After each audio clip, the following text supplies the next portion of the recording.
तान्या के साथ भी ऐसा ही था। वो हार नहीं मानने वाली थी। जब उसकी जिंदगी दांव पर लगी हो तो उसके लिए हार मानने की तो गुंजाइश ही नहीं थी। उस पर फिर हमला करने के लिए तान्या ने जोर से उसका कान काट लिया। उसका मुंह उस कुत्ते के खून से भर गया। कुत्ता दर्द में कराहने लगा और फिर तान्या पर उसकी पकड़ ढीली हो गई। उसने तान्या को छोड़ दिया और उसे गुस्से से घूरने लगा। तान्या ने उस मौके का फायदा उठाया और उसी पल खड़ी हो गई, इस उम्मीद से कि उसे खड़ा देखकर वो डर जाएगा। हालांकि जो दर्द उसके शरीर में हो रहा था वो उसे झेल नहीं पाई और उसी पल गिर गई। कुत्ते ने उसकी उस पल की कमजोरी को देखा और उसकी गर्दन पर हमला करने के लिए उस पर फिर से झपटा। उसी वक्त दरवाजे से बाहर से गोली चलने की आवाज आई और अगले ही पल खुले दरवाजे से सूरज की रोशनी कमरे में पड़ी।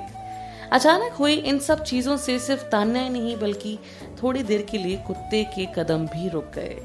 तान्या ने देखा कि हवा के झोंकी की तरह किसी की परछाई कमरे में आई और इससे पहले कि उसे ये एहसास होता कि वहां क्या था, एक बड़ा सा शरीर उसे अगले हमले से बचाने के लिए उसके सामने आकर खड़ा हो गया। लगभग उसी वक्त कुछ आर्मी वाले हाथ में बंदूक लिए उस खाली गोदाम में आ गए। उनका तरीका इतना अच्छा था कि लगभग पलक झपकते ही उन्होंने तान्या की सुरक्षा के लिए उसके चारों तरफ एक घेरा बना लिया था। जो आदमी उसके सामने खड़ा था फाइनली उसे उसका चेहरा दिखाई दिया। उस इमोशनल मोमेंट में उस आदमी की आंखों में उसके लिए बेहद परवाह दिखाई दे रही थी। हालांकि अगले ही पल उसकी आंखों में बेहद गुस्सा था, इतना गुस्सा जो पूरी दुनिया को खत्म कर देगा। इससे पहले कि तान्या उसकी आंखों के इमोशंस को समझ पाती, आदित्य कुत्ते की तरफ गुस्से से बढ़ने लगा। हालांकि भूखे कुत्ते का जंगलीपन बहुत बढ़ चुका था, पर फिर भी उसके जानवर वाले दिमाग को ये एहसास हुआ कि उसे बहुत बड़े शिकारी से खतरा है। वो मुड़कर भागने से पहले जोर से कुर्राया। आदित्य में हिम्मत थी कि उसने आगे बढ़कर उसके घायल पैरों से उसे पकड़ लिया। कुत्ता जोर जोर से भौंकने लगा और मुड़कर उसके हाथ पर काटने ही वाला था। इससे पहले कि उसके तेज दांत आदित्य के मांस तक पहुंचते उसे एहसास हुआ कि उसका पूरा शरीर जमीन से ऊपर हवा में था। आदित्य उसे दीवार पर बार बार मार रहा था। अपनी जगह से तान्या को उसकी हड्डियां टूटने की आवाज साफ सुनाई दे रही थी। घायल कुत्ते ने उठने की बहुत कोशिश की पर अचानक उसे सर से उठाया गया। तान्या की आंखों के ठीक सामने आदित्य ने फिर उस कुत्ते को जोर से जमीन पर पटका। कुत्ता दर्द में कराहने लगा। तान्या ने देखा कि मरने से पहले वो धीरे आवाज में बार बार करा रहा है।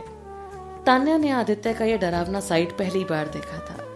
उस जंगली कुत्ते को जान से मारने के लिए उसे सिर्फ 2 बार उसे मारने की जरूरत पड़ी। उसने उस जानवर को पलटकर वार करने तक का मौका नहीं दिया। उस पल तान्या को एहसास हुआ कि जैसा उसे लगा था कि वो आदित्य को जानती थी वैसा नहीं था। वो आदित्य को अच्छे से नहीं जान पाई थी। वो जितना स्वीट अभी दिख रहा था पहले कभी नहीं दिखा। अंदर ही अंदर वो एक पत्थर दिल इंसान हो सकता था। डरने की बजाय तान्या किसी कारण उसकी तरफ खींची चली गई। कोई इतना भी कमजोर नहीं होना चाहिए कि कोई उसका आसानी से फायदा उठा ले। उठने की कोशिश करते हुए तान्या ने उस आदमी की तरफ देखा जो उसकी तरफ बढ़ रहा था। बॉडीज हमारे साथ ले लो। आंखों के आगे अंधेरा छाने से पहले वो सिर्फ एक सेंटेंस बोल पाई।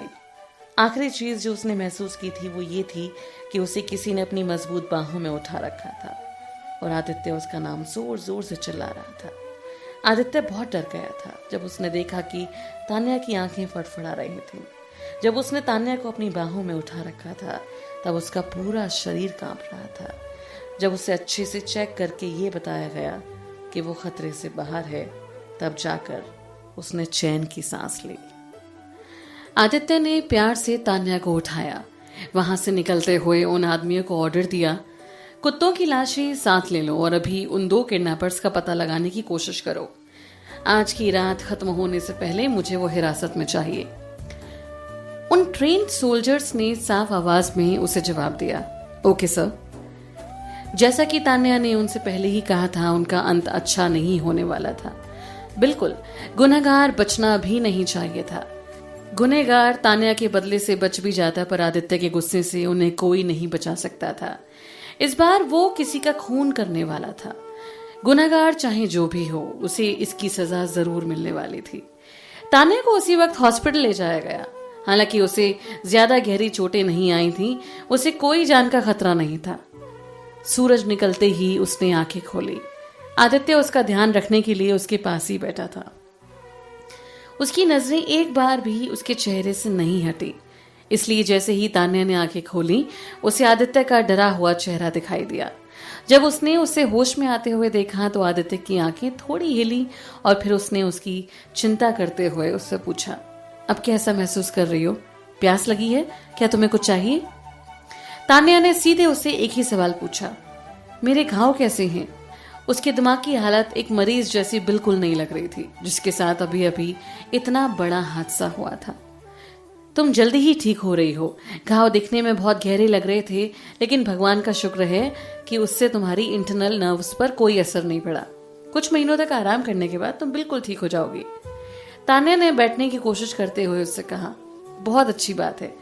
तभी आदित्य उसे जल्दी से रोकते हुए उस पर चिल्लाने लगा, तुम क्या कर रही हो? चलो जल्दी लेट जाओ। तान्या ने उसका हाथ उठाया और एकदम से उठकर बैठ गई। मैं बदला लेने वाली हूं। आदित्य हैरान होते हुए बोला, तुम किस बारे में बात कर रही हो? तान्या ने उसे घूर कर देखा और फिर अपने एक एक शब्द पर जोर देते हुए कहा, क्या मैंने साथ साथ नहीं कहा? जिन्होंने मुझे मारने की हिम्मत की, मैं उनको सजा देकर रहूंगी। मुझ पर हमला करने या उन लोगों पर हमला करने जिनसे मैं प्यार करती हूं, उनके लिए एक दिन जरूर पछताना पड़ेगा। आदित्य की आंखें चमक उठी और उसके चेहरे पर मुस्कुराहट आ गई। चिंता मत करो, मैं तुम्हारी तरफ से बदला ले लूंगा। जिसने तुम्हें नुकसान पहुंचाने की कोशिश की, मैं खुद उनकी जिंदगी नरक बना दूंगा। मैं तुमसे वादा करता हूं कि यह बदला बहुत ही खतरनाक होगा, लेकिन अभी के लिए तुम आराम करो। तान्या ने बेड से नीचे उतरने की कोशिश करते हुए उससे कहा, थैंक्स, पर उसकी कोई जरूरत नहीं। मैं इन सबका एक्सपीरियंस खुद करना चाहती हूँ। ऐसी चीजें उसे खुद ही करना पसंद था, प्लस उसे इंतजार करना तो बिल्कुल नहीं पसंद था, और फिर उसके पास इंतजार करने के लिए वक्त भी नहीं था। उसे अपना बदला अभी उसी वक्त लेना था। मौत उसके आसपास ही मंडरा रही थी, और अगर उसने अपने इस दुश्मन को जल्द खत्म नहीं किया तो हो सकता है उसके जाने के बाद वो उसके परिवार पर हमला करे। वो ऐसा नहीं होने दे सकती थी। वो ऐसा सोच भी नहीं सकती थी कि जो कुछ उसके साथ हुआ कभी उसके परिवार के साथ भी हो। उसके दिल में गुस्सा बढ़ता ही जा रहा था, और अगर उसने उस वक्त उसके बारे में कुछ नहीं किया तो वो पागल हो जाती। उसकी डिटर्मिनेशन को देखकर आदित्य जान गया कि उसे कुछ भी बोलने का फायदा नहीं है, इसलिए उसने उससे कहा, ठीक है, पर मैं तुम्हारे साथ आऊंगा। वैसे मैं तुम्हें एक बात याद दिलाना चाहता हूं कि वो लोग आशीष गुप्ता के आदमी नहीं थे। गुप्ता कॉरपोरेशन के पूरी तरह बर्बाद होने के बाद आशीष गुप्ता ने अपना सब कुछ खो दिया, और उसे जेल भेजने के बाद आदित्य ने अपने आदमियों को उस पर नजर रखने के लिए कहा था। इसलिए वो आशीष गुप्ता के आदमी तो बिल्कुल नहीं हो सकते। और फिर उन दोनों किडनैपर्स का खुद उसे अपनी पहचान बताना या फिर तान्या से उसका फोन नहीं छीनना सिर्फ ये जता रहा था कि कोई इसका पूरा इल्जाम आशीष गुप्ता पर डालना चाहता था। आदित्य को उनकी ये बच्चों जैसी चाल आसानी से समझ में आ गई, और उसके साथ तान्या को भी। मुझे पता है इसके पीछे वो नहीं है। मैं अच्छे से जानती हूँ कि इनके पीछे कौन है, और उसे लगता है कि मैं उसकी इस हरकत के बाद भी चुप बैठी रहूंगी क्योंकि मैं उसका पता नहीं लगा पाऊंगी। कितनी बेवकूफ है वो, क्योंकि उसे बिल्कुल गलत लगा। मैं आज ही उससे ये एहसास दिला दूंगी कि मैं तान्या आहूजा, और मुझे डराना इतना आसान नहीं है। आज उसका आखिरी दिन होगा। आदित्य ने हैरान होते हुए उससे पूछा, कौन है वो? आप जिसने तान्या के साथ ऐसा करने की कोशिश की, वो उससे कभी माफ नहीं करेगा। वो उसकी जिंदगी नरक से भी बदतर बना देगा। वैसे तान्या के मुंह से जो नाम निकला उसे सुनकर वो दंग रह गया। उसने उसे घूरते हुए गुनहगार का नाम बताया। इन सब के पीछे अनु का हाथ है। वो उसका रिएक्शन देखना चाहती थी। हैरानी में आदित्य की आंखें फटी की फटी रह गईं, और फिर उसने उससे पूछा, अनु, पर तुम इतने यकीन के साथ कैसे कह सकती हो कि इन सब के पीछे उसी का हाथ है? क्या ये बहुत साफ नहीं है? हर बार जब उसने मुझे घूर कर देखा, मैंने उसकी आंखों में मुझे जान से मारने का वो इरादा देखा है, और अभी के लिए उसके अलावा ऐसा कोई नहीं है जो इतना काबिल हो कि मुझे जान से मारने की कोशिश करे। उसने आशीष और आरती को ठिकाने लगा दिया था, इसलिए वो दोनों इन सब के पीछे नहीं हो सकते हैं। आरवी को भरोसा था कि वो तान्या को हराकर जीत जाएगी, पर ऐसा कुछ भी नहीं हुआ था और उसे अगले दिन शहर से बाहर निकाल दिया गया था। तो वो भी इतनी जल्दी उस पर ऐसा हमला नहीं कर सकती थी। प्लस वो एक हत्या के बारे में बात कर रहे थे, तो गुनहगार जरूर तान्या के खिलाफ ये बहुत लंबे समय से प्लान कर रहा होगा और उसके लिए इतनी बेइंतहा नफरत काफी थी। और अभी तक ऐसी नफरत के साथ जो इंसान बचा था वो थी अनु। वो जरूर अपनी जलन में पागल हो गई होगी। और फिर आरवी को जब वहां से घसीट के ले जाया जा रहा था तो उसके आखिरी शब्द इस बात को साबित कर रहे थे कि वो ऐसा कुछ कर सकती है। उसे पक्का यकीन था कि तान्या को जल्द ही मौत की सजा मिलने वाली थी और वो उस इंसान को अच्छे से जानती थी जो तान्या की जिंदगी खत्म करने का जाल बना रहा था। और आरवी के करीबी दोस्तों में सिर्फ एक वो ही इंसान थी जो ये कर सकती थी, अनु। हालांकि उसके पास अनु पर इन सब का इल्जाम लगाने के लिए कोई पक्का सबूत नहीं था। तान्या का सिक्स सेंस भी यही बोल रहा था कि गुनहगार अनु थी। उसे पता था कि वो औरत कब से उसे जान से मारने का इंतजार कर रही थी, इसलिए उसके अलावा कोई और हो भी कैसे सकता था। इन सब के बावजूद तान्या जानती थी कि इससे पहले कि मौत सच में आकर उसके सामने खड़ी हो जाए, उसे अपने इस दुश्मन से निपटाना होगा। उसे उस पागल औरत से अपने परिवार को बचाना ही होगा। इसलिए उसे उसी दिन अनु को खत्म करना था। कोई उसे रोक नहीं सकता था, यहां तक कि आदित्य भी नहीं। उसकी हैरानी और संतुष्टि के लिए आदित्य ने उसे रोका नहीं, बजाय इसके उसने अपने बॉडीगार्ड से कहा, मुझे एक व्हील चेयर लाके दो। बॉडीगार्ड जल्दी ही एक व्हील चेयर ले आया। उसने तान्या को बेड से उठाया और फिर व्हील चेयर पर बिठा दिया। फिर उसने उसके शरीर पर एक ब्लैंकेट ओढ़ा दिया ताकि उसका शरीर थोड़ा गर्म रहे। उसे हैरान देखकर उसने उसे समझाते हुए कहा, मैं तुम्हारे साथ ही आ रहा हूं। मैं जानता हूं तुम्हारे पास उस पर शक करने का अपना एक अलग कारण है और मैंने देखा है कि तुम हमेशा अपनी सोच से सही साबित हुई हो। मुझे तुम पर पूरा भरोसा है, इसलिए चलो चलकर देखते हैं कि वो अपनी सफाई में क्या बोलती है। तान्या दंग रह गई थी क्योंकि उसे बिल्कुल उम्मीद नहीं थी कि आदित्य को उस पर इतना विश्वास होगा। काफी रात हो गई थी। अनु अपने ड्राइंग रूम में काउच पर बैठी टीवी देखते हुए आइसक्रीम खा रही थी। वो टीवी प्रोग्राम में इतना खोई हुई थी कि आइसक्रीम उसके मुंह में से पिघल रही थी और मानो ऐसा लग रहा था जैसे किसी ने उसे अपने वश में कर लिया हो। उसे प्रोग्राम में दिखाए जा रहे लोगों पर बीच बीच में हंसी भी आ रही थी और हंसते हुए वो आइसक्रीम वाला चम्मच हवा में हिला रही थी। टीवी पर चल रहा प्रोग्राम बच्चों का प्रोग्राम था, पर अनु उसे देखते हुए अपने बचपन के दिनों को फिर से जीने की कोशिश कर रही थी। उसकी माँ जो उसके साथ ही बैठी थी, उन्होंने उसे इतना खुश देखकर उससे प्यार से पूछा, अनु क्या बात है, आज तुम बहुत खुश लग रही हो। जब भी अनु खुश होती थी तो वो इस तरह बच्चों का प्रोग्राम कार्टून देखती और आइसक्रीम खाया करती थी और घंटों टीवी के सामने जैसे जम सी जाती थी। आखिरी बार ऐसा तब हुआ था जब आदित्य से उसकी सगाई कंफर्म हुई थी और ये बात बहुत पहले की बात थी। रेस्टोरेंट में हुए पिछले उस इंसिडेंट के बाद जहां आदित्य ने उससे सगाई तोड़ दी थी, अनु के चेहरे पर मानो खुशी दिखाई नहीं देती थी। इसलिए उस दिन उसकी माँ उसे ऐसे देखकर सोच रही थी कि आखिर उनकी बेटी इतनी खुश कैसे है। अनु का चेहरा खुशी से भरा हुआ था और फिर उसने खुशी से ही उन्हें जवाब देते हुए कहा, अरे ऐसे ही, कोई तो कारण होगा, तुम बेवजह इतना खुश तो नहीं हो सकती। अनु ने बच्चों की तरह मुंह बनाते हुए उससे कहा, मॉम क्या आपके लिए इतना काफी नहीं है कि मैं खुश हूं?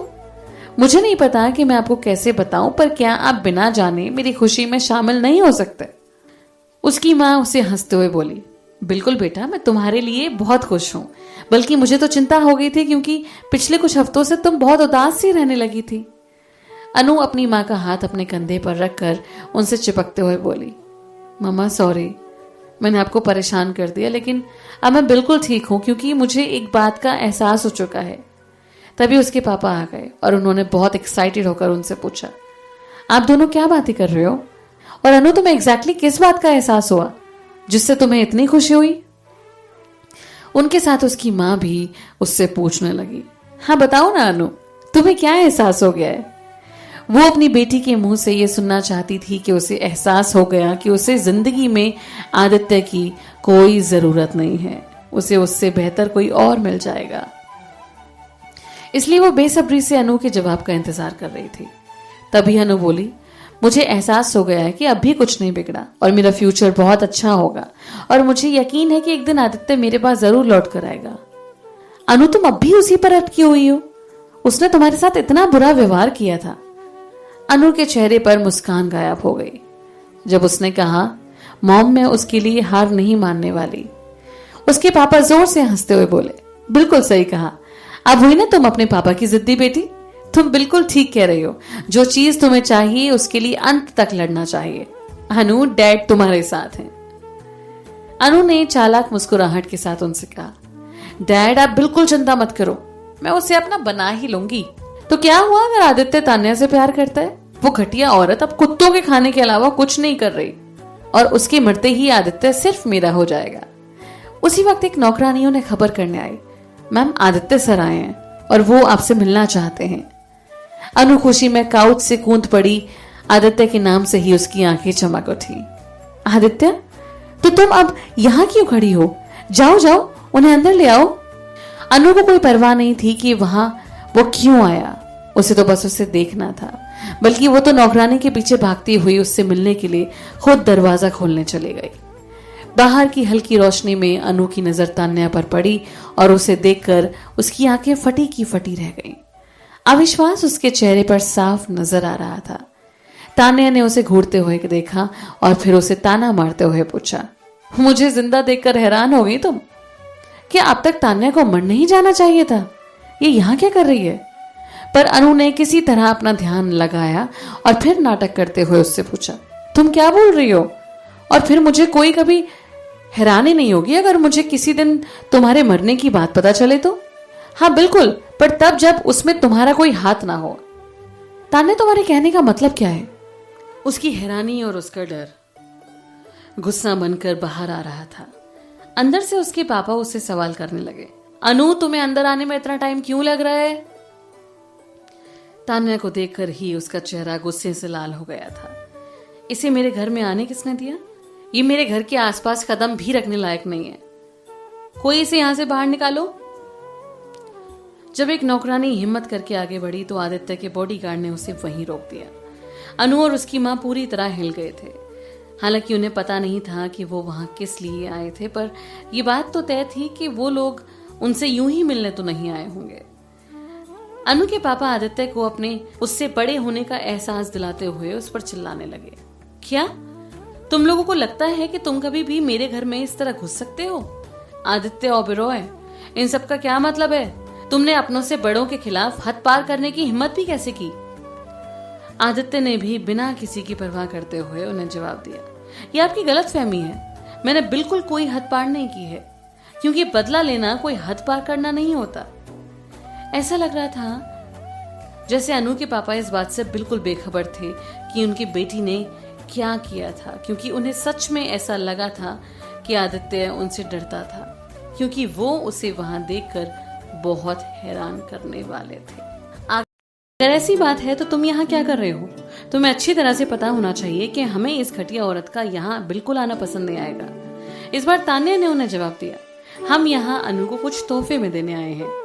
उसकी आवाज में बहुत शांति थी, पर उसके पीछे एक बड़ा मतलब छिपा हुआ था। अनु की मां चिल्लाते हुए बोली, तोहफा? कैसा तोहफा?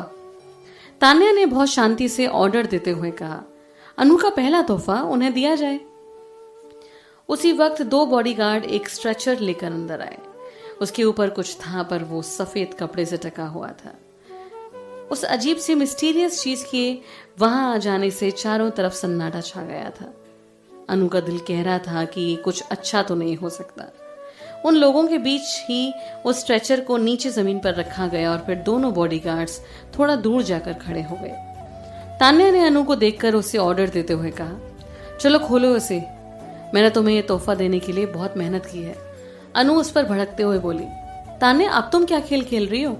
मेरा तुम्हारे साथ कोई खेल खेलने का मूड नहीं है। साफ साफ बताओ तुम कहना क्या चाहती हो और मेरे घर से निकल जाओ। तभी अनु की मां अनु की बात से इनकार करते हुए बोली, इसकी बातें सुनकर क्यों अपना टाइम बर्बाद करना है? तुम सब लोग यहाँ से अभी निकलो, तुम्हारा यहाँ पर कोई स्वागत नहीं होगा। तान्या जोर से हंसने लगी, इतना गुस्सा क्यों? मैंने तो आपको बताया ना कि मैं सिर्फ अनु को ये तोहफा देने आई हूँ। मेरे विश्वास करिए, अगर आपने ये तोहफा खोलकर नहीं देखा तो आप बहुत पछताओगे। तभी अनु के पापा ने कहा, ठीक है, मैं देखता हूं कि तुम आखिर क्या दिखाना चाहती हो। इतना कहकर उन्होंने वो सफेद कपड़ा हटा दिया और इस तरह वो तोहफा सबके सामने आ गया। अनु की मां डर के मारे चिल्ला पड़ी, यहां तक कि अनु भी कुछ कदम पीछे हट गई। उनके चेहरे पीले पड़ गए। अनु के पापा उस सो कॉल्ड तोहफे को देख रहे थे और उनकी आंखें गुस्से से जल रही थी। उनकी आवाज गुस्से से कांप रही थी जब उन्होंने चिल्लाते हुए अपने नौकर से कहा, जाओ जाकर पुलिस को फोन करो। तान्या का उनके लिए ये तोहफा सच में बहुत डरावना और अजीब था। उस तोहफे में 2 कुत्तों की लाशें थी। कुत्तों की लाशों से साफ नजर आ रहा था कि उनकी मौत कोई शांति भरी नहीं थी। उनकी मौत बहुत ही डरावनी थी।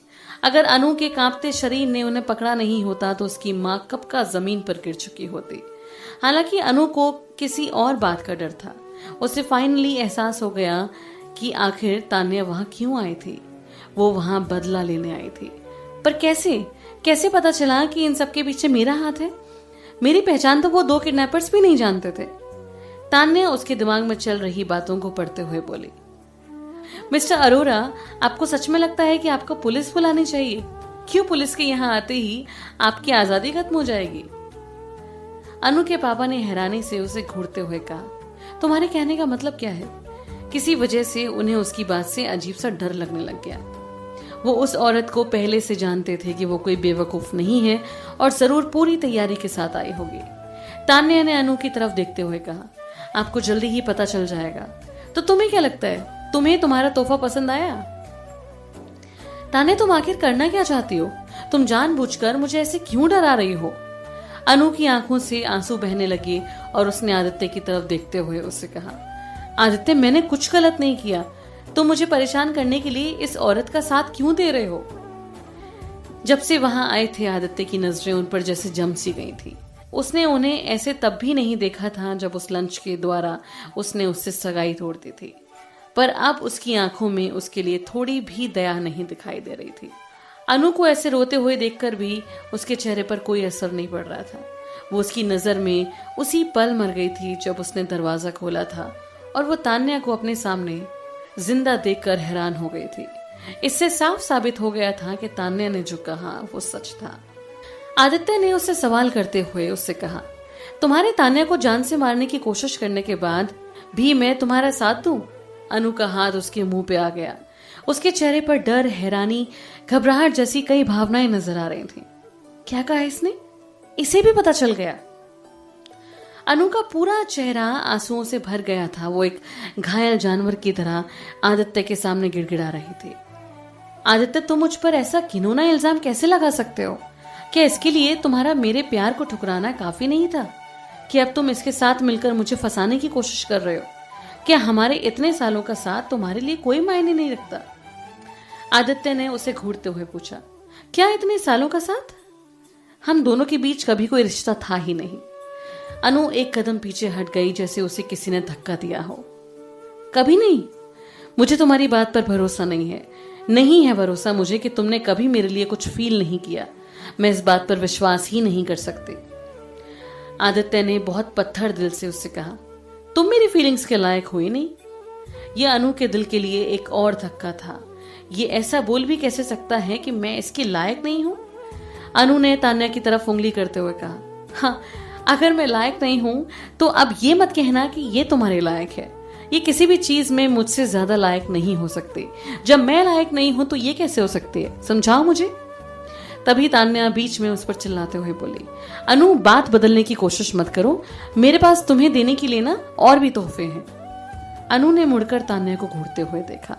ऐसा लग रहा था जैसे नरक का कोई राक्षस उसे देख रहा हो। अनु ने उसे प्यार से पर धमकी देते हुए कहा, मैं तुमसे गिफ्ट्स क्यों लूं? तुम हो कौन? तान्या, हो जा, मैं तुमसे बोल रही हूं। मेरे घर से निकल जाओ, नहीं तो पुलिस को बुलाऊंगी।